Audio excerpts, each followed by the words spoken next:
That's the one I want.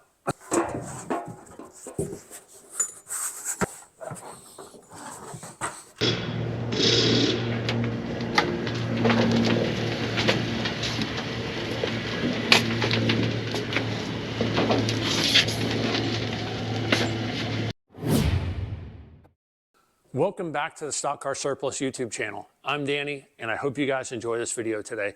We're jumping back on our HurriCamry CoT Camry. Today we're going to put the fuel system in it.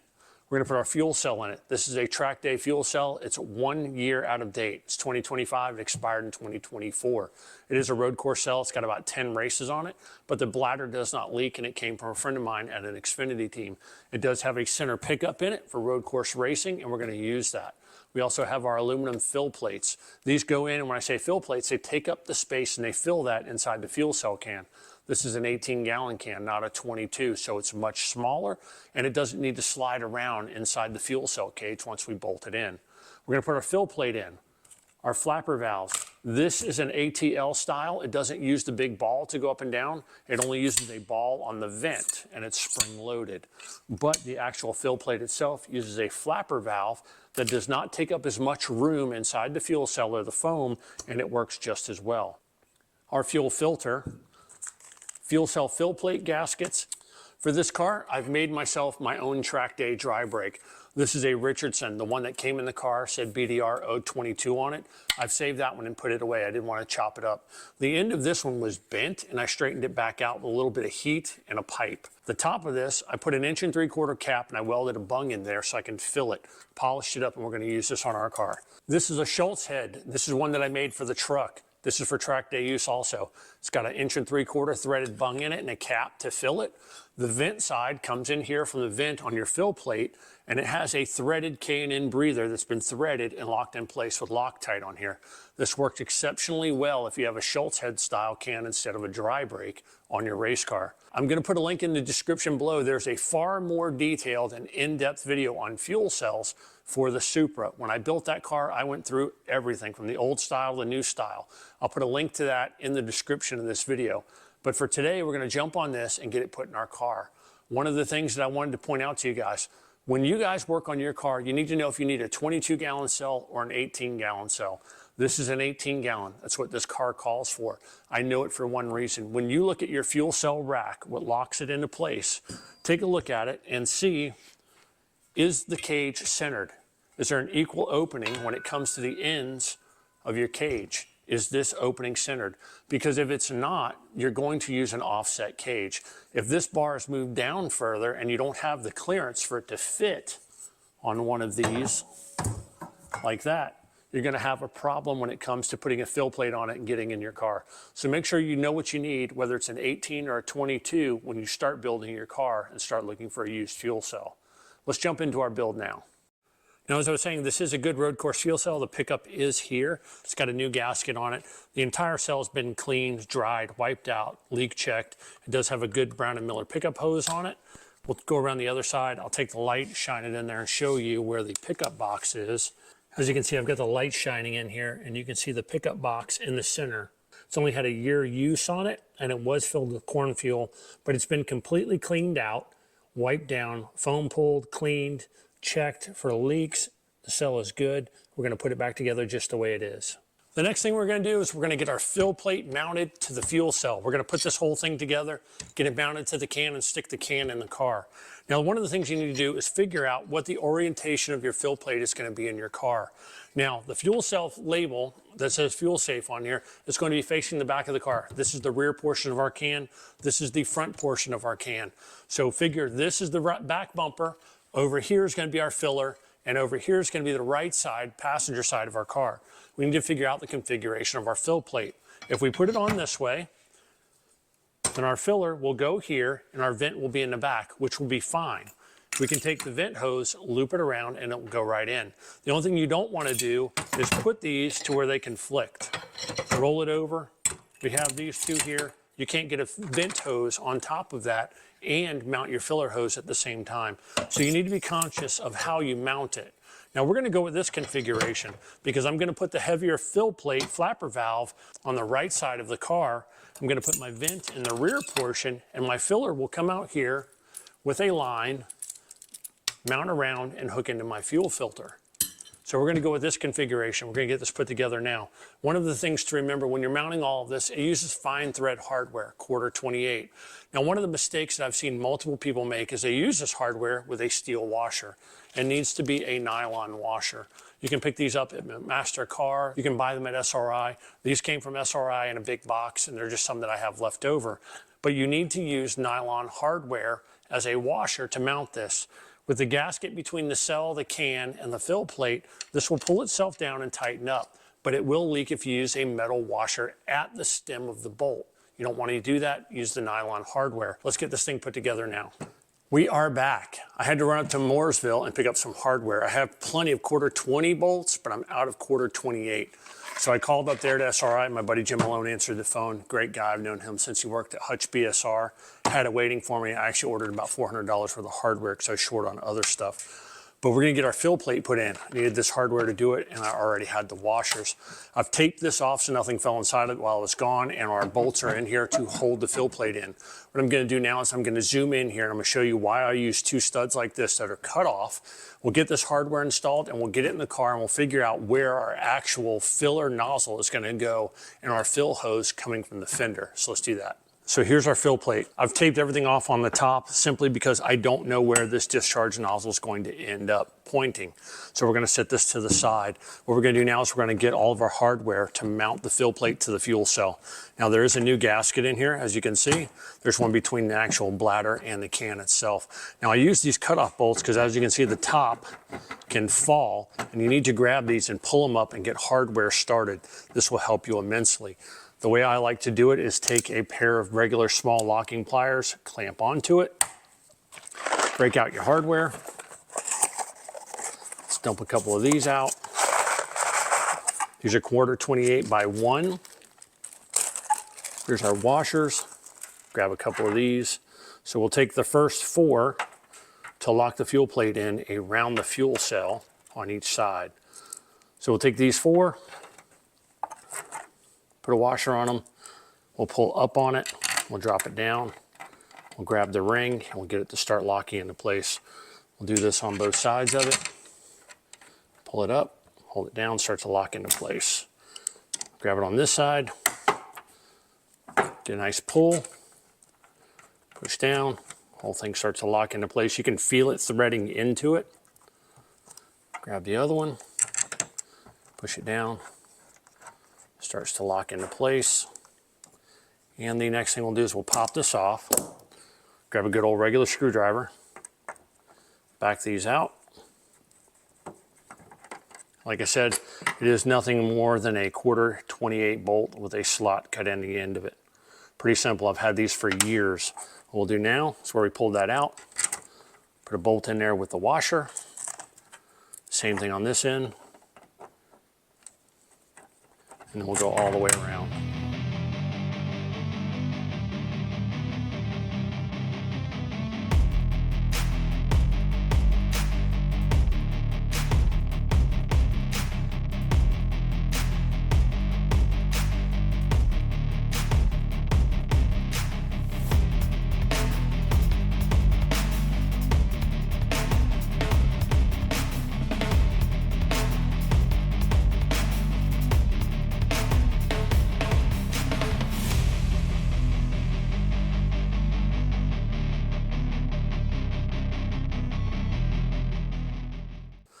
That's our fill plate installation. Let's take this over to the car. We'll drop it in and we'll figure out where our fuel filler is going to go.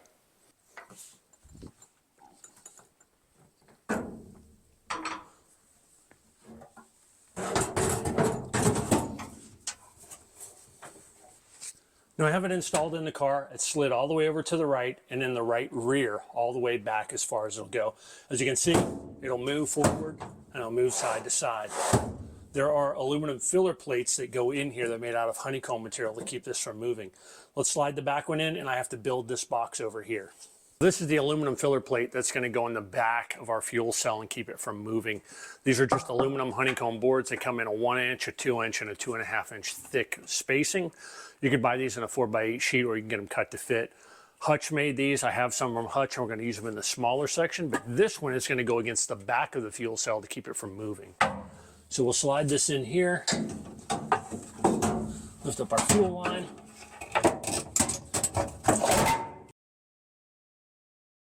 Now that one's in place. As you can see, the cell fits perfect. It's all the way to the right, and now we have that filler space. We got our fill plate in the back, and we have several of these small ones. These are made by Hutch. You can buy them from Stock Car Steel. SRI has a ton of them on the shelf. Now what we're gonna do is we're gonna build a crush box. This is something that's been done for years with many of these teams and stock car racing. You can fill this with a ton of plates if you want, but you don't have to. And the rules at the time said you could build an aluminum box as a filler to go in here. I've built this aluminum box not only for my Supra, but I have the ones that were built specifically for speedway racing in my Denny Hamlin car. Let's take a look at the box that I built that goes in the Supra. You'll see that in the fuel cell video. I'll add a link to it. But also in the super speedway cars back in the day, they ran a little 13-gallon cell in the middle, and they built bigger blocks to go on each side. I have those in my 11 Hamlin car, and I'll show you those too.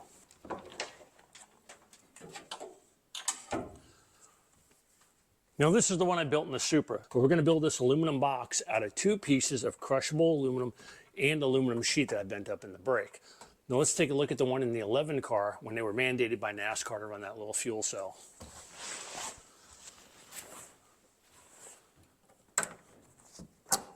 Now this is my FedEx Joe Gibbs car, and it has the small fuel cell in it.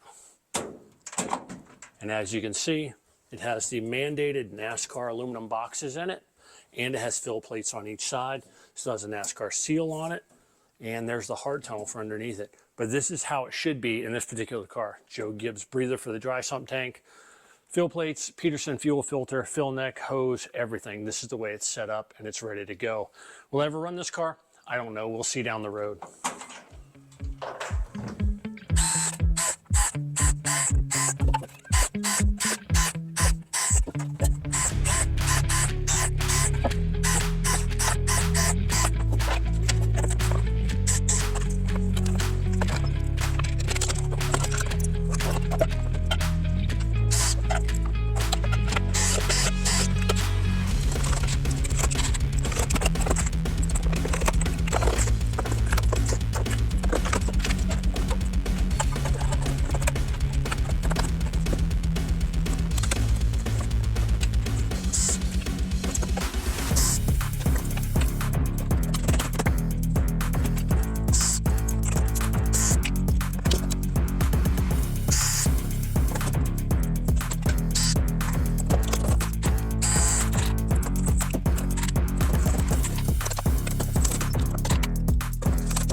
Our aluminum filler block is made, and it is going in.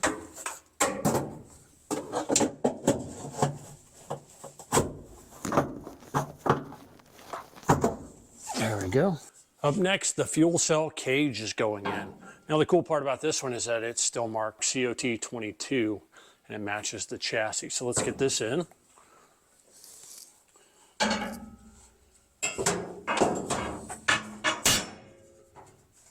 Some hardware on this thing.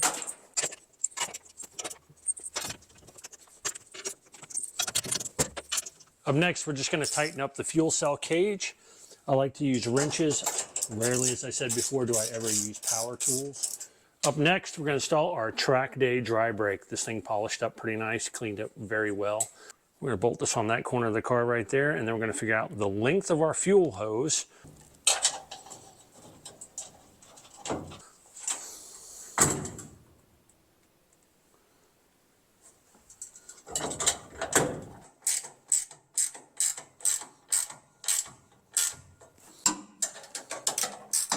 Up next, we need to install our fill nozzle top. Now this is angled, and this is our flapper valve. We'll set that here. What we need to do is install this in a way that provides a straight line between the fuel filler, dry brake, and that nozzle. I have a hose. Let me grab it. Now a lot of these come in several different lengths and brands. I've got a ton of these Dacos. They're 2.5 inch Daco hose. I have no problem with. What we're going to have to do is we're going to have to cut it down to fit. But this is going to give me the straightest shot at an angle like this. A slight bend in it isn't going to hurt anything. So I want it to be kind of like that. So what we're going to do is we're going to bolt that down. Let me grab the hardware. Once again, we're using Nylock washers. These are nylon. They will lock the bolt in place with 1/4-28. And we have to install our flapper valve. Let's set the hardware here. Now just a reminder, this flapper valve only lines up one way. If you notice, there's a notch right here in the top of the elbow that fills it, and there's a notch in the flapper valve. This lines up a certain way, like that. That way this closes and opens against it pretty easy. Let's peel the tape off the cell and get this installed.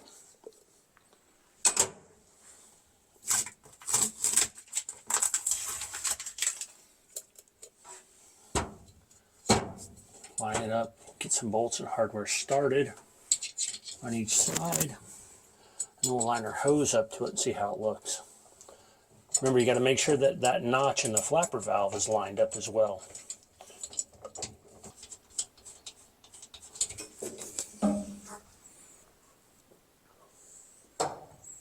Perfect.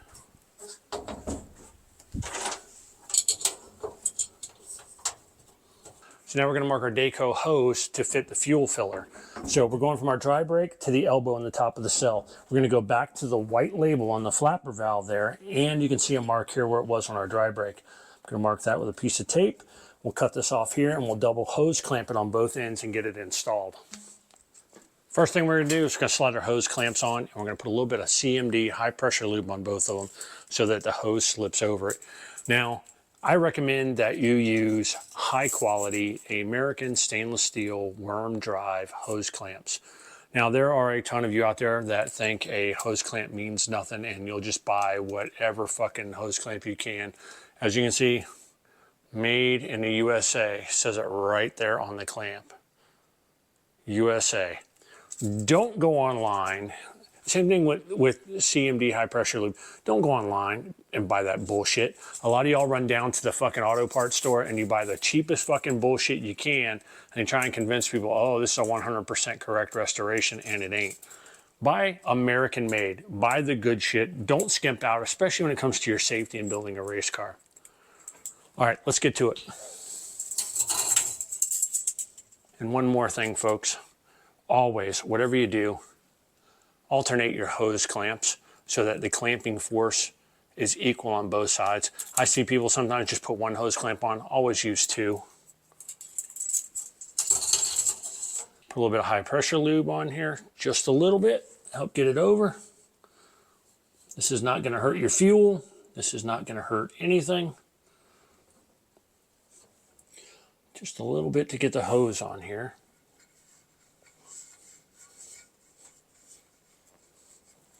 And then once it gets past this actual rolled knurl here, the hose will go on perfect.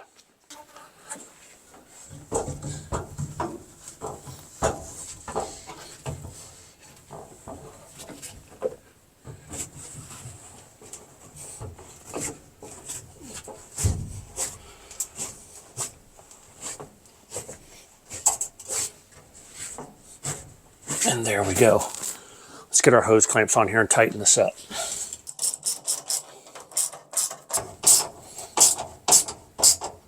Here's our Richardson flapper valve. This goes in the trunk.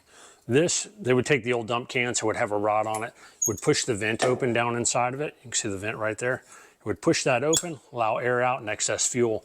Now we're going to use this for a vent in our car, and it mounts right there. Now what we need to do is take our hose clamp, put it on, and we're going to put it facing the bottom, and we'll get it on and tighten it up with a ratchet. Now I've seen some of these where they stick out 3 inches, 1 inch, 1.5 inches. I've seen some that are very long.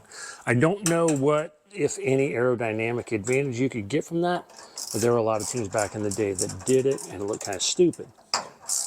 Like anything, it's just my personal opinion. Up next, our good old vent hose. And as you can see here, these come in a wide arrangement of lengths, sizes, types, and styles. Now, back in the day, I know it was vogue to use that all clear, like PVC polyvinyl bullshit that turns yellow. I don't like that stuff. This is a newer hose, would be correct for this car. Hard to believe this CoT is 18 years old. You know, the funny part is I hear people that, oh, I love vintage stock cars. Oh, I hate the CoT. Fucker's almost 20 years old. What do you expect? So what we're gonna do, this one's too short, I can tell that already. We're gonna use the long one. We'll route it and we'll install it. Let's peel the tape off of our vent back here. And let's install our hose. First thing we're gonna do is we're gonna install our hose clamp. Once again, by American. So there's our fuel vent hose. Up next, we're gonna install a Peterson fuel filter. Now I cleaned this one myself, took it apart, and I have seen some of the most over-engineered fuel filter mounts that you could ever imagine in your life, and I still don't get them. And this, we are building a road race car, so we're gonna mount everything as low as we can and to the right of the car as we can, offset driver weight in the dry sump tank. So I'm gonna mount this one right here with some hose clamps on the fuel cell cage, because we have a 90-degree number 10 right here on our Brown and Miller hose, which we can make fit right there, and it will look phenomenal. And what I'm gonna do here is I'm gonna get these installed. I'm gonna use a drill to pull these hose clamps down so that I can mark them and trim them and take them off. So let's do this real quick. Now, one of the things I want people to remember, we're building a track day car. We don't need 45 feet of hose whipped around and everything. We're gonna put a 90 Brown and Miller on here. And this Brown and Miller hose is gonna mount right there. We're gonna make it real simple. This is gonna be a short hose. We'll put a 45 on the end of it here, and it will go straight back there and then right out the car. I see people that make some of the craziest, wildest, looped up fuel hoses that go like this, and I get it. I totally get it. If that's what you have and that's what you're working with, I totally understand. But some things you just can't skimp on and have a budget or be budget friendly for, and ugly fuel lines are something that I'm not dealing with. So we're going to make a new fuel line for this. What I'm gonna do now is I'm gonna take a Sharpie and mark these, pull them off, cut them, and buff down the sharp edges so you don't see the excess, and we'll call that done. Well, guys, it's getting late. Today, I ran around, it was mostly a parts day, picked up a bunch of stuff, had some hoses made, and I had this little guy right here made. Now that is a number 10 Brown & Miller Pro Gold, clamped on a Pro Gold hose with a 45. This 90 is a swivel. That's gonna hook into the top of our fill plate. This is gonna go to our fuel filter. This is the last piece that we need to hook our fuel cell to the filter going to the front of the car. The last part of getting the trunk done in this car is to hook up the dry sump tank breather. We're gonna do that tonight. We're gonna put seals it with a rotor broach in the rear firewall. We're gonna run the hose, and we're gonna put a breather on the right-hand side of the tank for more weight. I did get a breather hose crimp for that today. I think it's a 20 Wiggins. Pretty simple stuff, runs right from the top of the tank, around through the passenger package tray on the right side of the car, into the trunk that's clamped to the roll bar. And when we're done with that, we can close the trunk and forget about everything back here, except for where the jack bolt goes to the package tray and the fire discharge nozzle in the trunk. But we're not gonna put fire bottles in until we get to the very end of this car. Now this little guy bolts in right there. First thing we're going to do though is we're going to take some high pressure lube, and we're just gonna put a dab, not a whole lot, around the threads on our AN fittings. And what this is going to do, because race fuel is corrosive, is that this is going to allow us to free them up and to tighten them without galling. So let's get this thing tightened up.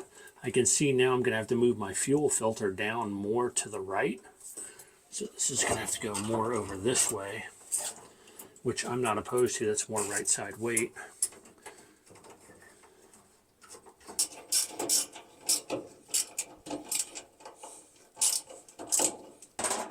Torque this,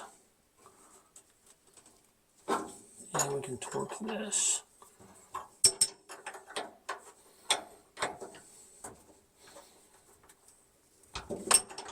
Now here's our finished product. Peterson 400 series fuel filter, number 10 Brown & Miller hose going to the front of the car, number 10 going to our fuel safe fill plate with a flapper valve, 2.5-inch fill hose, track day dry brake, vent hose, Richardson overflow flapper valve. Everything's bolted down with new hardware. Crush block is in. The next thing we need to do, where that old hole is, we're going to hit that with a rotor broach and put a seals in on it and run our hose through here. This is a very simple carbide rotor broach. right here. Pretty simple, carbide tips on it. Whatever you do, don't use that bullshit hole saw crap you get from the hardware store. It leaves a raggedy cut, the shit wobbles all over the place, and it looks like ass. Don't use that. Invest in yourself, invest in good tools, buy rotor broaches.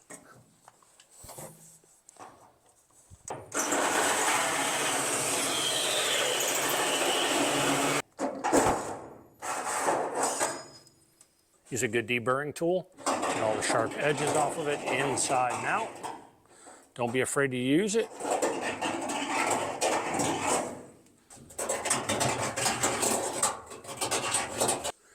And we're going to put seals in it. These come in several colors, different sizes. I've got probably 100 different designs of these. So this will cover that other hole right here. And what I'm going to do is I'm going to take it and I'm going to flatten the bottom edge of it off just a little bit so that it sits a little bit lower and it fits just right.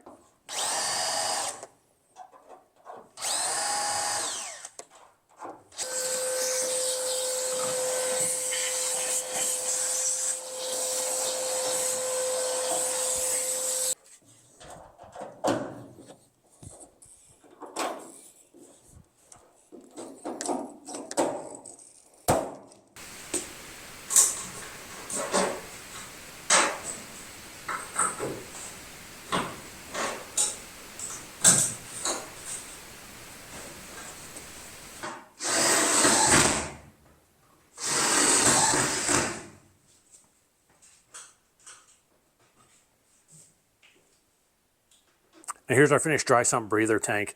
I was going to use a TRD Joe Gibbs style I had. This car came with this one. This is a Kinney's component style. This was actually mounted over here, down on the bottom. You can see where I covered the holes for where it was mounted right here. But since we're going to run this as a road course car, I moved it over to the right. Mounted the bracket, mounted the can. Here's our hose, goes through the firewall with the seals it right here. And as you can see, we'll move around this side.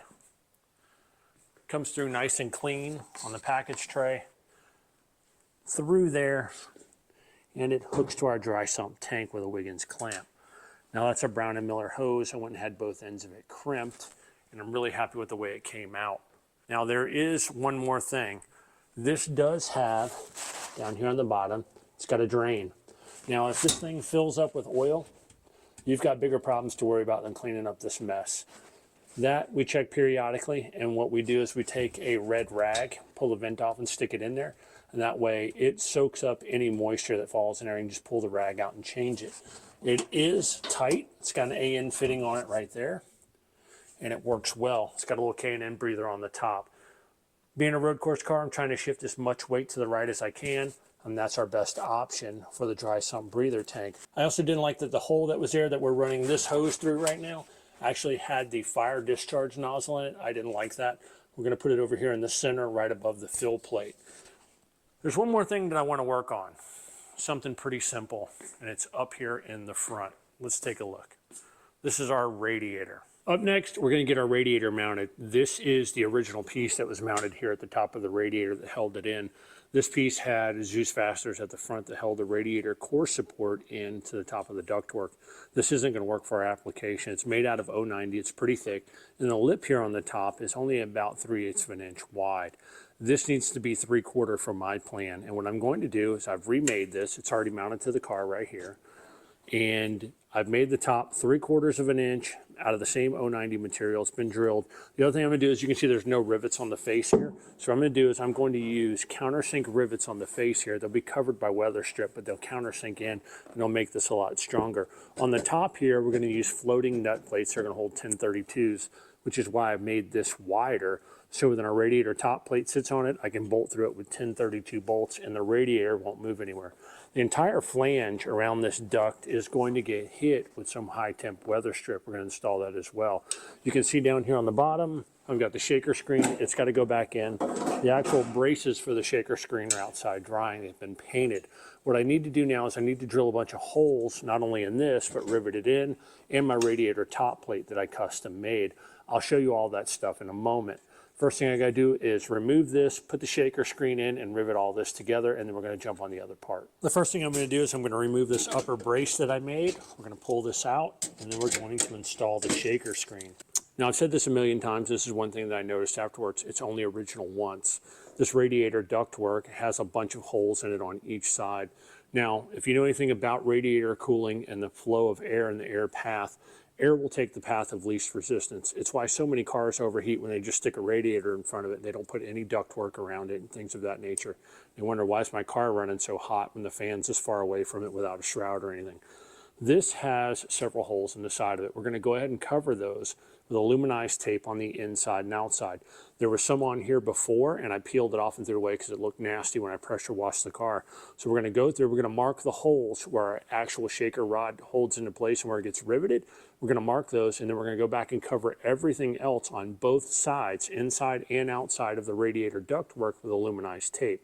It works. I've seen it done before. I've seen several teams that have taken every single piece, every single seam here, and used aluminized tape on it as well. This one's got silicone in it, and it's original. Remember, when you're restoring a car or building a track day car, think about what your intention is. I want to keep this one as original as possible and rebuild it on a budget for a track day car. That's only original once. You pull it out and remake it, then it's never going to be original again. We're going to fill those holes real quick, and then I'll show you how we rivet in our ductwork. As you can see, we've got holes here on the outside that air can flow through. We're going to get rid of this old rivet right here as well, and we're going to cover these up with aluminized tape. You can see the outline in some spots here. We'll wipe all this down with brake cleaner, and then we'll cover those back up, including the ones down here on the bottom, and we'll make this look a whole lot better. Same thing goes over here. You can see the multiple holes all over. Why they're there and for what reason, I don't know. Some teams use small NACA ducts on the side here to actually feed an alternator cooler and a power steering cooler. We're not using any of that stuff in this car. We're not going to be running it more than 45 minutes to an hour at most. So we're going to go with the simple stuff, and I'll show you how that's done. So I've got the aluminized tape filling the holes. Here's our shaker rods. The next thing we're going to do is we're going to sit our shaker screen in behind it, and the grill opening, and then we'll put our shaker rods in, which go here. We'll rivet these in place real quick.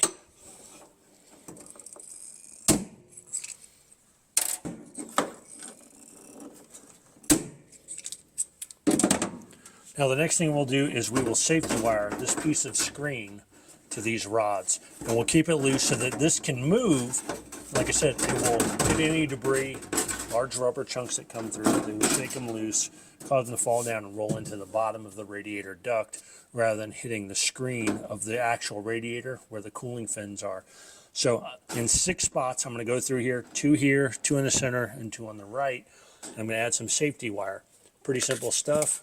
Cut off a piece. We'll put a U shape in it so we can pull it through, and then we'll safety wire the shaker screen to it. We'll start right here in the center. I'll put a U shape in it. All we'll do is go right through here, grab it there, pull it back up through the top. We'll tie a knot in it right here with safety wire pliers, and then we'll trim it off.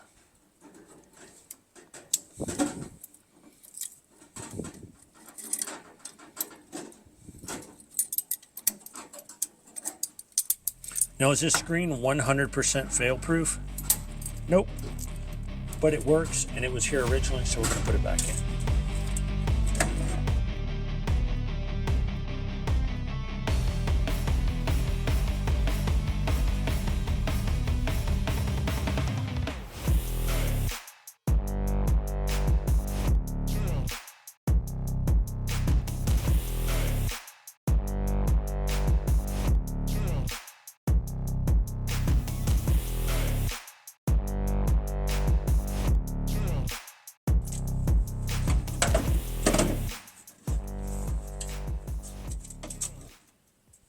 And that is how the old school shaker screen is installed. As I said, it moves, and it allows any debris that comes through the actual grill screens on the bumper of the car to hit it.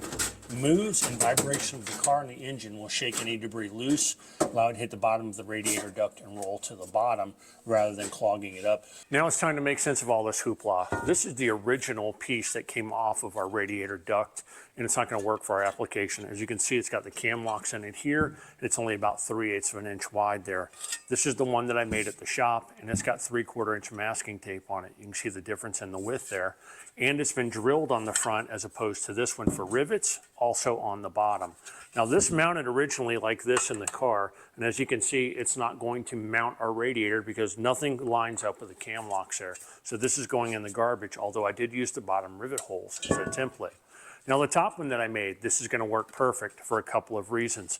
I've got rivet holes on the bottom and on the face. These are going to mount to that ductwork in the existing car, and they're going to hold our radiator in place. The top I made 3/4 of an inch wide. I do need to drill this in 5 spots to hold the radiator top plate, which is going to bolt to the radiator and keep everything from moving. Once it's in the car, a lot of this is going to make more sense than what I'm telling you. This is going to bolt here, and across the top we'll have 5 1032s with floating nut plates to hold this in place to the actual radiator inlet ductwork.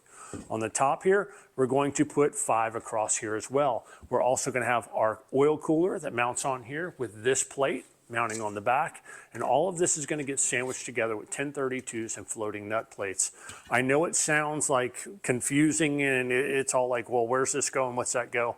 I've done this before. In my head, I know where it's going. I know what it does. Some people, it's a lot easier for them to see something once it's visually fleshed out in front of them versus a concept and idea in someone's head or how it's explained. So what I'm going to do is I'm going to drill a bunch of this stuff, put floating nut plates in there. I've got an entire container of them from 1/4 inch down to 832. We're going to use those on this, and we're going to get everything bolted into the car. The very first thing I need to do is I need to drill the top of this, mount floating nut plates on the back, and make sure everything lines up with our top plate for the radiator. Once that does, then we will drill the top plate to mount it to the radiator. That's going to be sandwiched with this piece for our oil cooler. So all of those holes on the top already line up. I just have to drill them. We're going to do that as well. So let's start making some aluminum chips out of drill bits, and we'll get all this stuff marked and everything lined up, and we'll go from there. So I've got those drilled out. They match the top, my radiator top plate. I'm pretty happy with that. Up next, we're going to pull out some 1032 floating nut plates. Now the way this works is a pretty simple process. The nut screws into the plate and it floats, so it gives you some room for misalignment.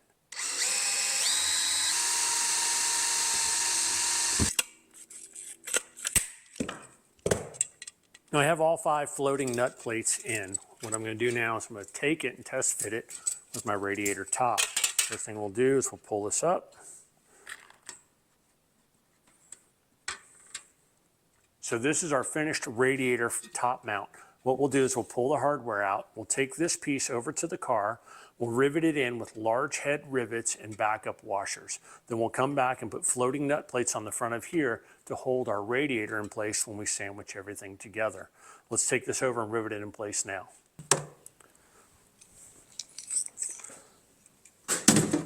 So here's the part I made. We got our floating nut plates in the top. We're going to use countersink rivets here because we're going to put weather strip on it. And then on the bottom, the inside edge of it, we're going to use large head rivets. But what I'm using on the face is just a countersink rivet and a backup washer.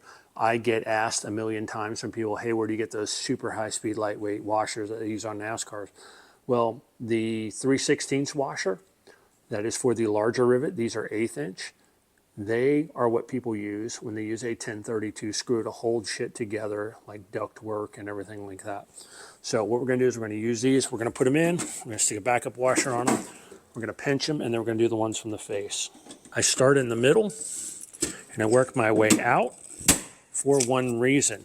Starting in the middle, you're pinching here, and as you work out, you are moving the gap and pushing the gap to the end.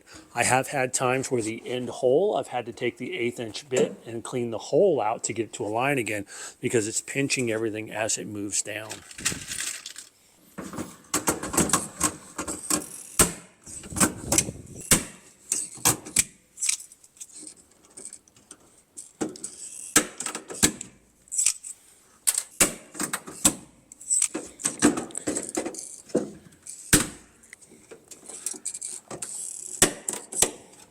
So that's the finished installation of that piece. Now, like I said, I'm going to weather strip this entire entire surround. I'm also going to put a piece of weather strip here at the base to keep everything nice and tight. Now that top radiator flange is going to sit on here, and we'll bolt it in here with 1032s. I've used countersink rivets on the face here so that when I put the weather strip on, nothing rubs. As you can see, it doesn't catch my hand. Up next, we're going to seal up our ductwork with some high temp weather strip. Now this is the reddish orange high temp silicone base. This isn't your typical black automotive door weather strip. This is designed specifically with a silicone content to come in contact with high temperature surfaces. So we're going to line this all the way around. So this is the thinner stuff right here. This is the 3/16 and this is the 1/4 inch. So as you can see, we're going to line this, and then we're going to put a little bit of the thicker stuff up here at the top so that everything meets up nicely and seals correctly. So the first thing we're going to do is we're going to go ahead and we're going to add this. And this will seal our tanks. So we'll go a little bit long. We'll cut it right here. Give it a little bit of pressure, and everything fits perfect. Line up this side.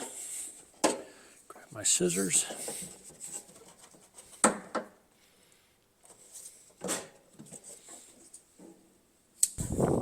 And then we use the thinner stuff right here because this piece of metal steps out a little bit further. So we use the thin stuff so everything fits nice and flush. And that prevents metal on metal contact. And it helps seal it up, and it keeps the air moving into the radiator. So we'll trim this off right here. Let's slip our radiator in here for the first time for the last time. And it will go in the bottom lip of where the oil cooler mounts and the fan retainers hold it in the bottom of the tray, and up here at the top we'll hold it in place. The next thing I want to do is I want to set the top plate on here, and I want to start some 1032s in here, and then we'll start adding pieces and tightening it up. Remember, like any automotive or car project that you have, don't tighten everything up until you get everything started. Here's our top cover plate. There's the 5 holes in the front that are going to mount here, and everything's going to bolt in place right there. I am super duper happy with that. Let's go ahead and start these. So compared to your typical 1032s, this is your standard button head 1032, as you can see, and this one has a washered face in. This is called a flanged 1032 bolt. As you can see, the washer's built into it to spread the load better. We're going to use these. Snug, but they are still loose, allows everything to move for misalignment. So I was going to put floating nut plates on this plate here, but I didn't for a couple of reasons. There are 5 screws in it. This is the center. These are distanced equally from the center. These are not. These were already here, and I didn't want to drill any more into the radiator, so I'm going to use these to hold my oil cooler in and to hold that top plate. Now this is my oil cooler. Originally it was a DEI piece. It's made by CNR. It's used by several companies. This particular one came from DEI. And I made this top plate to retain everything. Now all of this is going to get sandwiched together, and I'll show you how it's going to work. The outside bolts simply retain the oil cooler, and they hold it to the top plate that secures the radiator. We're using a flange nut, an aluminum backup washer, and a nylock 1032. We'll bolt this on here. I'm only doing the outside edges right now because I have to install the fan as well. There's 1, there's 2, and then we'll add our fan. This is our spall fan. It locks into the bottom of the radiator, and then right here, line it up, 1/4 20 button head, 1/4 28 button head, line it up, get it in place with washers and a nylock half nut. We'll hold this in place. Once again, everything's just going on loose. Nothing moves. It's locked into place. I'm very happy with the way this came out. Our lower supply line, it goes to the bottom of the water pump. We've got plenty of room here. There's a 1/4 inch on each side. Plenty of room on each side of the radiator. I'm happy with that. Nothing's going to move. It's locked into place from going side to side with the top bolted in. And on each side, we've got plenty of room. So what I'm going to do now is I'm going to get my Allen wrenches and a 3/8 and a 7/16. I'm going to tighten this up. This is the 12-volt power source for my Spall fan. It's got a Deutsch connector on it. And I'll probably run it up this support and then back to the car for power. Man, I'm super happy with this. Down here on the bottom, this will be the supply coming from our oil pump directly into that. Goes through the oil cooler, will come back out the top and go into our filter to the engine.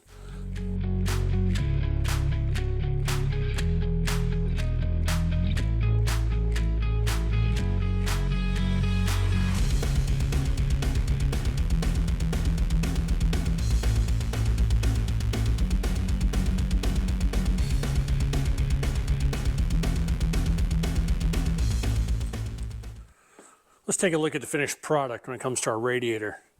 There's the top plate that I made, and like I said, just put some lightning holes in the top of it. I didn't nibble dye this because I didn't want it to curve up with the dimple and catch debris in there. Spall fan is mounted, all the shroud is mounted, all of the duct work around it came out really nice. Everything's got a high temp weather strip on it. You can see it down here in the cracks. And it keeps all of the air moving through the oil cooler and the fan. Looks really good on both sides. I'm really happy with the way that came out. Shaker screen is installed. There we'll get our lower radiator hose on it. We'll use a blue silicone hose going in the bottom of the water pump, oil cooler lines. I am super duper happy with the way that came out. For a budget build, I think that looks amazing. I may go back and re-drill this on the top. I don't like the way that that moves, and put 2 screws in on the top right here and here. In the back of the car, I'm super stoked with the way the dry sump breather line came out. The way it goes through the package tray with that seals it in it. Walking around the back of the car, fuel cell, track day fuel filler, vent, our crush block is in, fuel filter, Peterson 400 series, number 10 Brown & Miller lines. The way our dry sump catch tank is mounted, I am super happy with all of this. I think it came out amazing. And I think it's going to be a really great track day car. Well, my friends, we've reached the end of the road for this particular episode. I've got a few questions from several people. Some of them, and like I said in the last video, if you want to email me and keep it anonymous, we can do it that way as well. Several people have, and I've got a couple of those good questions. The first one to start with, and I get all the time, is what kind of equipment do you use and who helps you film your videos? Well, it's just me. There's nobody else here to help film these videos. Everything you see in front of me is pretty much what I use. The video that's being shot on today, it's a GoPro 11, just like this, simple deal. Little tripod mount. This thing moves all over the place when I'm filming inside of a car, and you can set it up just about everywhere. Use mini SD cards, SD card holder. These little microphones, people comment all the time because they feel they need to comment, and it's just me. Clip it on my shirt and go from there, and they complain, oh, the sound cut out, or I only hear it on one side. Probably because it sticks to my throat like that, and you can hardly hear some of it, part of it. That's a single man operation. In-car mount, this clamps to a roll bar. This screws on the top. You can mount a GoPro to it.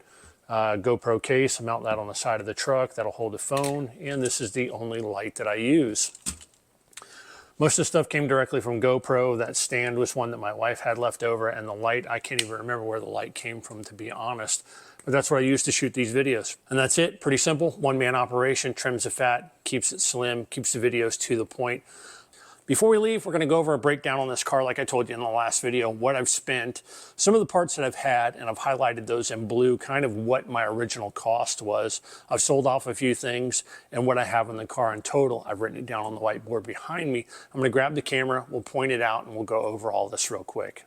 These are all of our costs so far. Initially, the car cost me $2,500. The paint, I traded an old chassis for it. GFS means good for services. So I traded a chassis for it. Out of pocket, it really didn't cost me anything. It was an old chassis that I had. Fuel cell fill plate, filler, and everything. I've got 420 bucks in it. I had just about all of the parts already. So that is why it's in blue. Your cost may vary depending on if you go with a new one or what you pay for a used one. Radiator, I had it in stock. I bought 10 of them for $2,000 from a team. So I've got about 200 bucks in the radiator. Oil cooler, I paid 100 bucks for it, but modifying it and putting new brackets on it cost me about 40 bucks in aluminum, time, and welding. MSD ignition, the box and the soft touch, I bought a bunch of them with materials, Deutsch connectors, and everything. I've got 300 bucks in it. Carbon ductwork for my gear cooler. So carbon ductwork, hardware, weather strip, everything to mount both of those, and the fittings I had to order from Setrap. I've got about 200 bucks. And the gear and transmission coolers from Setrab, they're about $100 a piece depending on where you buy them used. Now those are simple breakdown costs so far. Hardware, on hoses from Brown & Miller, spent $30 to get 2 of them recrimped. Weather strip, I've got about $30 in the radiator and the gear coolers. The floating nut plates, 1032s, I've got $24 in them. I bought a pack. That's what it cost me. Now moving over here, this is money I've recouped. It had a seat that came with it, had no seat cover on it. I sold it to a person that I know for $400. The Canon cell, it also came with a fuel cell that was loose. I don't know the age on it. I sold it for $200. Windows that came out of it, I sold them to a gentleman for $200. I thought they were shot. He said he could clean them and wanted them, so I sold them to him for $100. The rear wing and mounts, I sold to another person for $400 because I'm not going to use them. That's what I've recouped so far. So far, I've recouped $1,100 in this deal. Well, guys, we're at the end of the road on this video. Up next for our CoT, we're going to work on rear suspension. Truck arms, track bar, hubs, rotors, road course rear end housing. All that's going to be in the next video, so you might want to watch that. I've done one before on the Supra, did the entire build and breakdown on the rear end housing and it going in the car. It's not going to be that in depth, but we are going to do one. I'm grateful for all 7,000 of you that have subscribed to this channel. People like you are what keeps this channel ad-free. Other than the ads that YouTube plays on every single video, you're not going to find sponsored content here, and I'm not going to try and peddle you anything. The money that you earn should go towards your project. Your money is yours. You shouldn't spend your money on me buying things from me because I say they're good, because I'm paid to say they're good. That's just not how I work. I have a moral compass where I believe your money is yours. And if you want to support this channel, like, subscribe, and comment below. Move it up in the algorithm. That works for me. I'm not here to peddle you a shirt, a hat, cheap meat sitting on your porch, or some other dog shit that you just don't need. You shouldn't have to pay for my lifestyle. I pay for my lifestyle. I work hard and I pay for it. Your support by watching this video and subscribing is all I need. I am thankful for that. Hopefully more of you like and subscribe to the channel. It would be great. I appreciate it. We'll see you guys again soon.